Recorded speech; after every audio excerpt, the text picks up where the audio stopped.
Alors j'ai souhaité ce matin vous emmener sur la zone des Petits Pacots à Merville.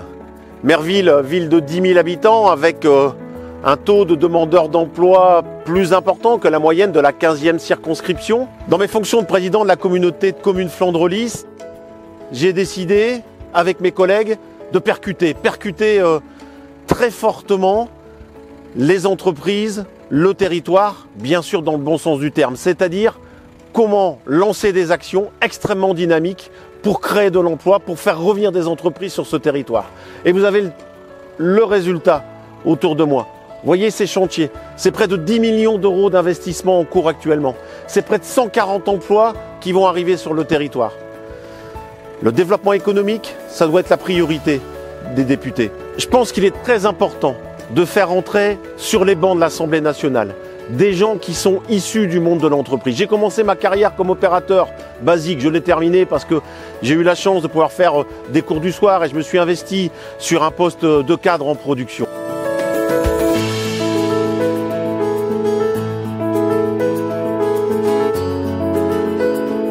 Bruno Ficheux député, ça veut dire des lois pour le monde économique pour créer de l'emploi, pour que chacun puisse trouver du travail, libérer les énergies, pour que les entreprises aient des facilités d'installation, mais aussi pour que les salariés puissent trouver sur le territoire de la 15e circonscription, mais aussi sur l'ensemble du territoire national, une possibilité de s'épanouir à travers leur travail.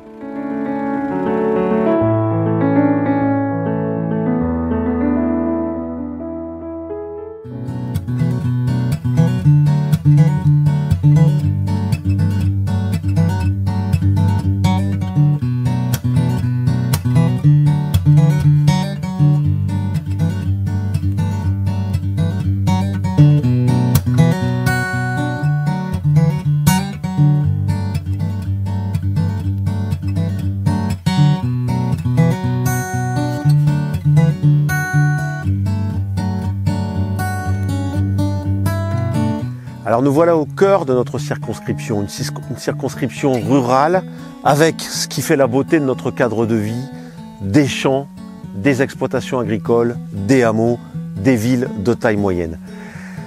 La 15e circonscription du Nord est tout à fait caractéristique car plus de 1500 emplois directs sont en jeu lorsque l'on parle du monde agricole. Alors, il y a forcément un travail à faire pour celui qui sera député de notre circonscription. Défendre bien sûr nos agriculteurs. Alors défendre, ça veut dire quoi? Ça veut dire bien comprendre les politiques européennes, porter les spécificités de notre territoire flamand et Flandre-Lys au niveau de l'Assemblée nationale, vers Bruxelles, vers les politiques européennes, de manière à garantir à chaque exploitant un revenu minimum au niveau de son implication et du volume horaire de son travail qui est le sien, qui est celui de ses partenaires, celui souvent de sa famille.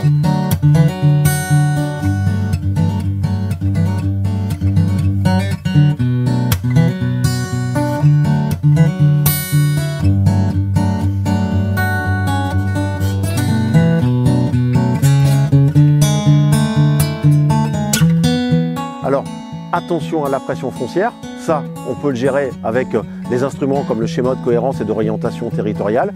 Et puis après, trouver des accords pour les grands projets.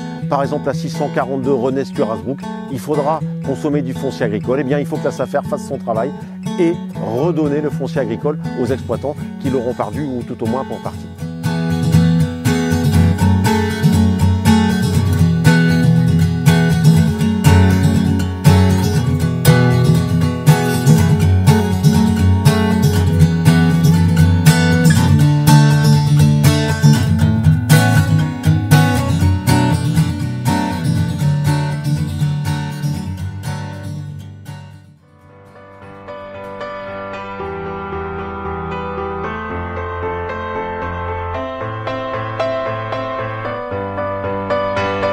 En tant que conseillère départementale, je me suis beaucoup investie pour le collège Fernand-Benoist, pour que tous les collégiens puissent disposer du numérique.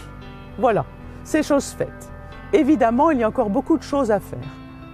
Avec Bruno, si vous nous ouvrez les portes de l'Assemblée, nous déposerons des textes de loi.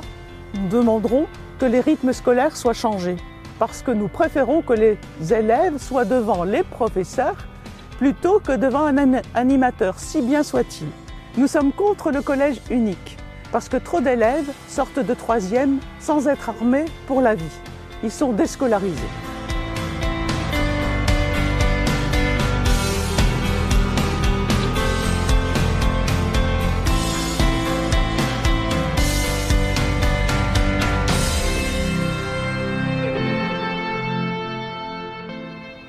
Bruno Ficheux s'est opposé à la réforme des rythmes scolaires qui perturbe l'ensemble du système éducatif et particulièrement les élèves.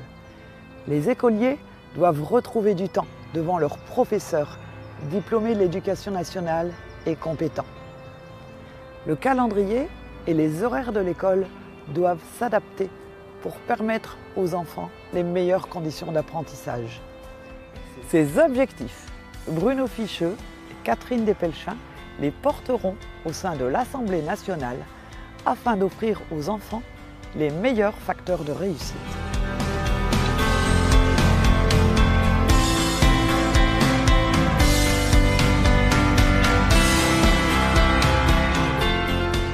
Au cours de la prochaine mandature, nos députés, donc Bruno, devront légiférer pour garantir une fin de vie digne et un financement supportable pour l'ensemble des familles concernées.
Oui, je m'appelle Eric Fiolet, je suis gérant des Transports Fiolet-Arc, qui est une entreprise de transports internationaux depuis 50 ans à travers toute l'Europe. Si j'ai choisi de soutenir Bruno Ficheux, c'est parce que je pense que c'est le profil type de l'homme politique moderne qui défend à la fois sa commune, sa communauté de communes, tout en étant très attractif et soucieux aussi bien de l'environnement que des habitants de son territoire. On a besoin de gens comme ça pour communiquer, pour avoir un relais actif sur les territoires français. Donc c'est sans hésiter que j'ai choisi de lui apporter mon soutien. Je soutiens Bruno Ficheux et Catherine Despelchin tout simplement parce que il me semble qu'ils correspondent complètement à l'idée que l'on se fait d'élus qui doivent venir défendre les intérêts d'un territoire tel que les Flandres. Ce sont des élus complètement impliqués dans la vie de proximité, complètement impliqués dans tous les dossiers qui peuvent non seulement améliorer la vie quotidienne de leurs habitants, mais tout à fait en capacité d'en porter la voix et l'écho dans toutes les institutions auprès desquelles il faut aller mobiliser les choses pour bénéficier des moyens, pour être entendus. Bruno Ficheux et Catherine Despelchin sont deux candidats enracinés dans ce territoire. Et à l'Assemblée nationale, on a besoin de gens qui connaissent la vie des Français et qui viennent défendre à la fois leur territoire, parce qu'il y a des projets économiques, des projets d'aménagement, des projets ruraux qu'il faut pouvoir porter, défendre en direction de l'État et du gouvernement. Donc faire en sorte que la vie politique, elle soit un peu moins décalé de la réalité. Et pour ça, on a besoin de gens comme Bruno Ficheux, comme Catherine de Pelchin. Bref, ce seraient de formidables représentants de ce territoire et de cette circonscription à l'Assemblée nationale. Et le moyen d'éviter la victoire de l'extrême droite dans cette circonscription, c'est de voter dès le premier tour pour Bruno Ficheux.